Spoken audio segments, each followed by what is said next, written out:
So what was your experience protesting recently? My experience protesting was very invigorating. I was a little afraid of going at first because of everything that was going on. There was riots, there was destruction of property, and things were escalating quickly. But I just felt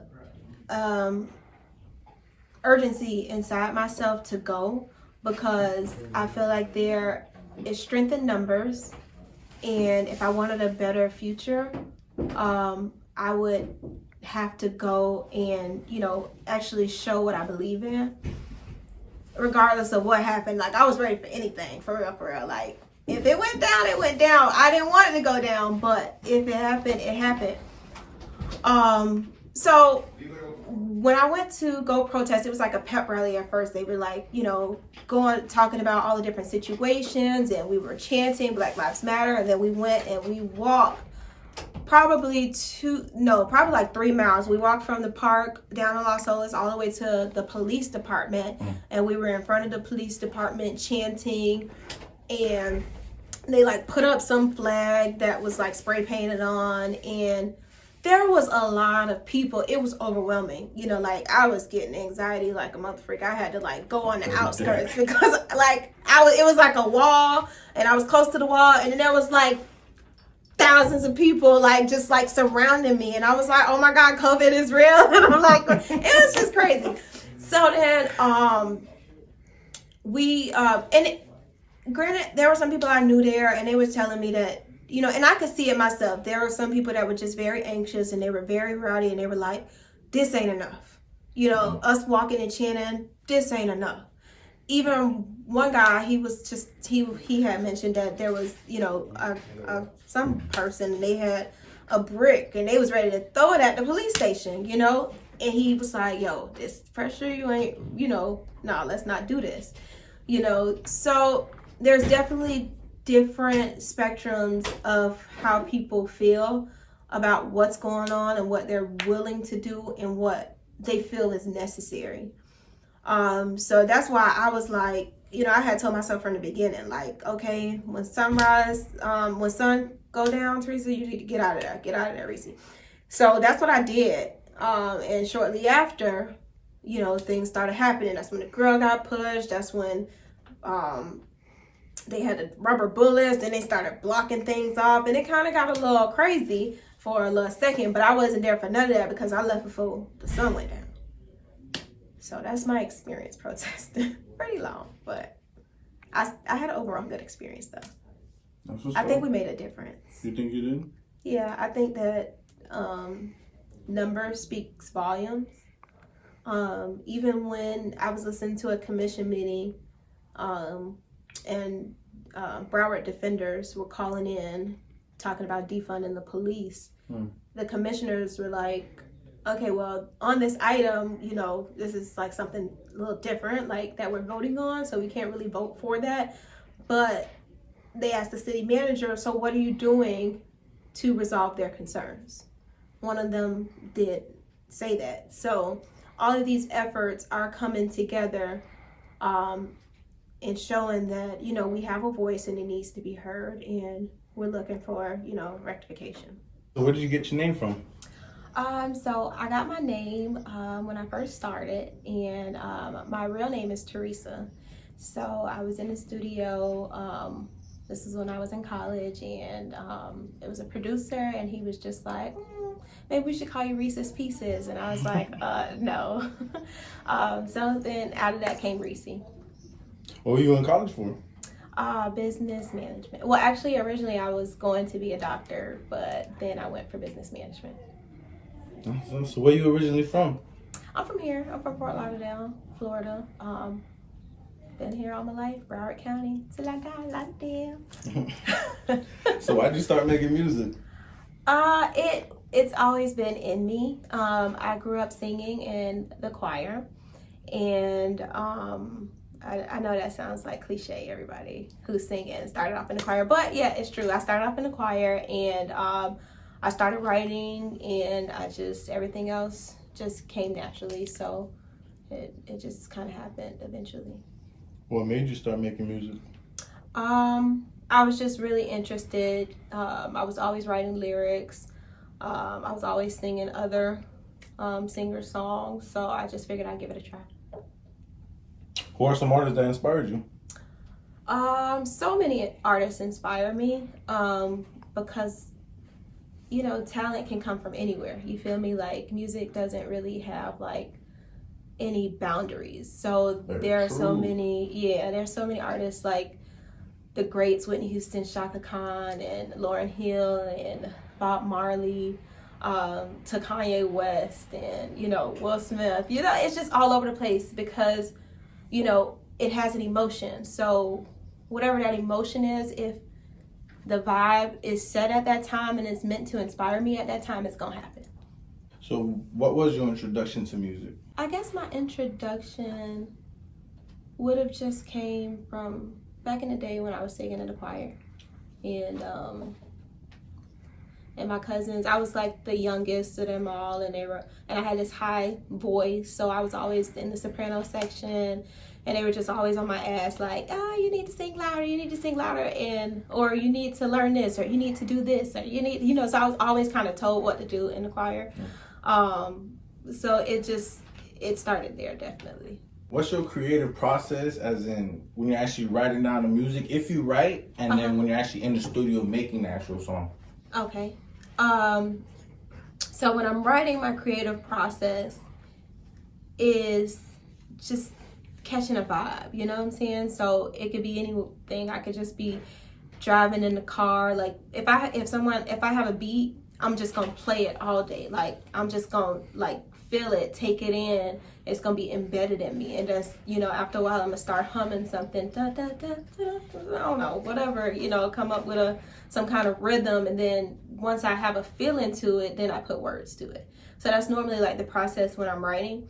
But it can come at any time. Like I could be driving in the car and I'd be like, oh shit, I need to get over, you know, let me write this down real quick because I will forget it. And then the second question, the studio.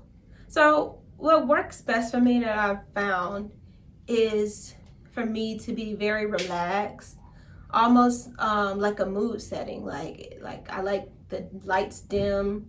I don't like too much noise. I don't like too many people. Like just me and the producer is like perfect. A closed session. Yeah, very close, very personal, because I definitely don't want too many people in there, because I don't want, you know, no one pumping me up. And then I also don't want too many critiques, because then you can lose the originality and what was meant for the songs. So how do you feel the music has changed in the last 10 years? I think music is changing drastically because more people are able to put music out there.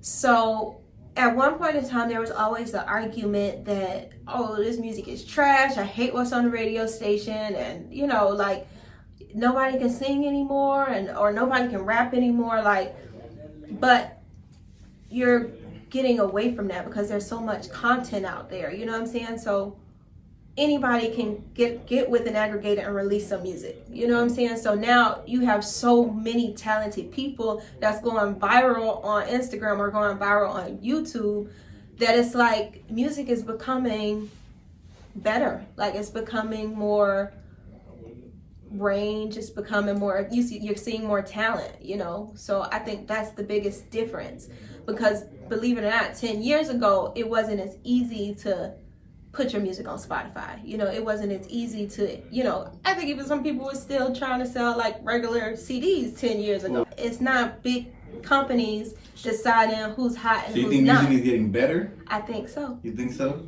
I think it's getting better. Not a lot guaranteed. Of people beg to differ though.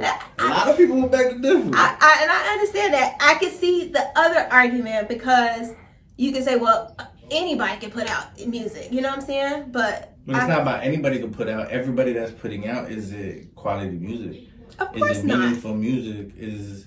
Of course not. Do you think the music industry is more of a popularity contest instead of actual talent for music?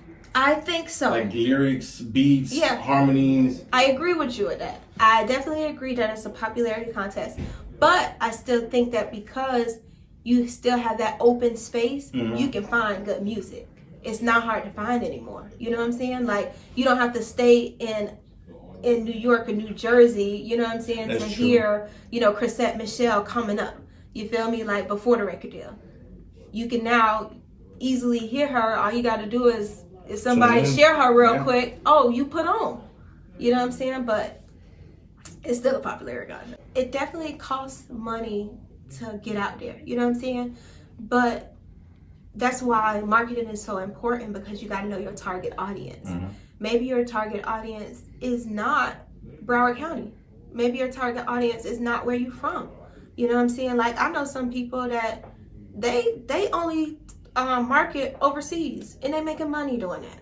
You know what I'm saying? Because they love it. You feel me? Like, a lot of people in my inbox, they from the UK. You know what I'm saying? Like, it's I'm like, oh shit, UK. Okay. You know? And even when you look at R&B artists and you look at their lineup, where they're going to concert, a lot of times it's in Canada. You know what I'm saying? It's like over in the UK. They love it.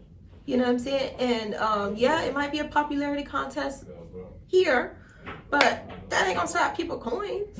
You know what I'm saying? Go where the money go. Go where who loves you. You feel me? That's like staying in a relationship with somebody that's like dogging you out. You feel me? But you got this good guy over here. You know what I'm saying? He might not be as cool. You feel me? But he's a good guy. He gonna take care of you. Instead of streaming for free. Yeah, he gonna take care of you. Go to the good guy. You know?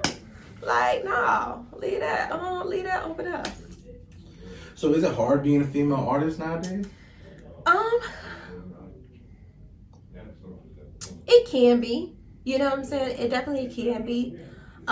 Because people have so many stereotypes, or, you know, people just want to, like, you know, just be nasty. You feel me? Like, they're not going to come to you the same way they come to a dude. You feel me? Like, so as a female, you got to be smart. You know, you got to make sure, you know, you have your team, or you got to make sure you weed people out and have certain energies around you. You know what I'm saying? So if something feel off, you feel me? Like, it's off for a reason. Yeah. So that's what I can say. It's definitely tough for females. But then again, I've had someone say that there's an argument that it's not tough for females, because all you got to do is look cute, and, you know.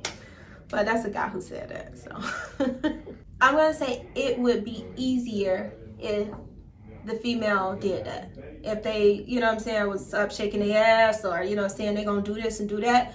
It's definitely easier. You definitely get a lot of followers. You know what I'm saying? You definitely get, you know, people listening to you, but is it for the right reason? You know what I'm saying? Like, so that goes based on the person's values and what they're looking to gain out of putting out certain content. You feel me? Like, that's up to the person, but it is easier that way. So what is the Rekindle Love Challenge? So the Rekindle Love Challenge is something I came up with because I'm releasing a cover song for Practice What You Preach. It's a song that was 1994, came out in 1994 by Wright. And it's a very sensual song, and I wanted to do something for lovers, you know? So I wanted to create a challenge, because right now we have a lot that's going on. I mean, we have Black Lives Matter, we have COVID-19, and there's a lot of anxiety, there's a lot of pressure, there's a lot of, you know, people scared right now, you know, because we really don't know what tomorrow will bring.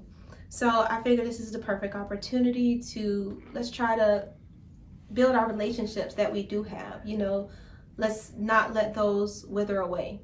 So the Rekindle Love Challenge is basically my tips, or my challenge to single people or people that are in a relationship, to possibly rekindle their love, spark another flame in their relationship, or just within themselves, to become better for the future. So what's your preference when it comes to performing in front of crowds? Bands, or you just like your favorite, like a solo? I love bands. I mean, I love bands. I love live music. It's something about having a band. Like, you know, you can like switch it up. You can be in the moment. Like, and they just gonna go with you. You know what I'm saying? That's why it's very important to have good relationship with your band members, because you kind of can feel the vibe. You know, like I remember one time I was with the band and like it was awesome for practice, and then we kind of got into an argument, and then the next day it was the same song was trash. So yeah. So I hear you got a single and an album coming out soon. Yes, the single. You want to tell them anything about that? Of course, the single is the cover song, "To Practice What You Preach."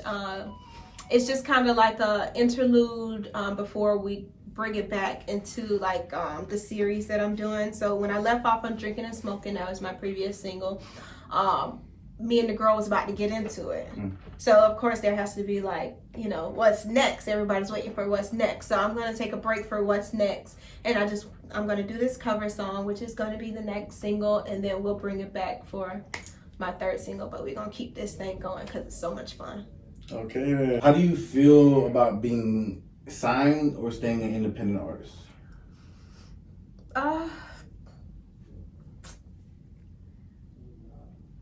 I feel like if the deal is right, like I've had people approach me with bullshit, like, and I'm just not really interested in that. You know, like I've had times when I, you know, was writing for other people and it was kind of like telling me, you know, it has to be this or it has to be this or it's not good enough. And I'm at a point in my life where I'm being unapologetic. You know what I'm saying? Everything that comes out is 100% real. It's 100% me. You know what I'm saying? Like it or don't, it's still me, you know? So when it comes to being an independent, you have control over creativity. You have control over, now granted, you know, it's expensive, it's, you know, it's time consuming to manage your own music, you know, especially when it comes to your paperwork, right? Your copyrights. LLCs and you want to start closing. Yeah, like it can be consuming to talk, you know, correspond back and forth with, you know, people that's in your inbox or, you know, people that want you on a feature and stuff like that. It takes a lot of time that the record label could possibly give you an assistant for, you know what I'm saying? But you're going to pay for it. You feel me? You're going to pay for it on the back end.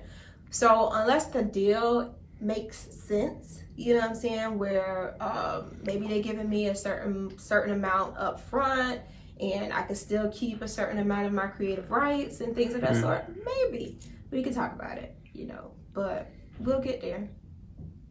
So what's your favorite part about music? I love the realness of it, you know, like at least with me, you know, like it came from somewhere, you know, it came from within. So I love that you can be personal with music. I love that the creativity, oh my God, I made that. You know what I'm saying? Like some girls say that when they have a baby, they be like, oh my God, I made that. You know, it's the same thing with, you know, music. Music is my baby. You know, when I write a song and I lay it down and it gets mixed and it gets mastered and I'm hearing it in the speakers, it's like, wow, that came out of me, you know? So. I felt that. Are you venturing anything other than rap? Or music actually? Yeah, I'm venturing into a few things. As my page starts to build, like people are reaching out to me to, you know, sell their products or some things like that. So I'm venturing into like different influencer roles. And then I recently has started a business called RW Home Selections, and it's just basically like home products or sanitation products. One of the products that I will be selling soon is travel silverware, you know, like, because it's like when you go out to eat, I don't know if y'all do it, but I look at the silverware and I be like, oh, yeah, I definitely get plastic silverware. You know, I don't even put it in hot water because it's still like, okay, is it hot enough? So the travel silverware helps with that. You know, you have your own silverware. It's nice. You take it home. You know, you have it for every occasion, and you ain't got to worry about your knife breaking. I don't have forks break on me, plastic forks. So it's just like, So those are some of the products that I'll be introducing for our W Home Selections.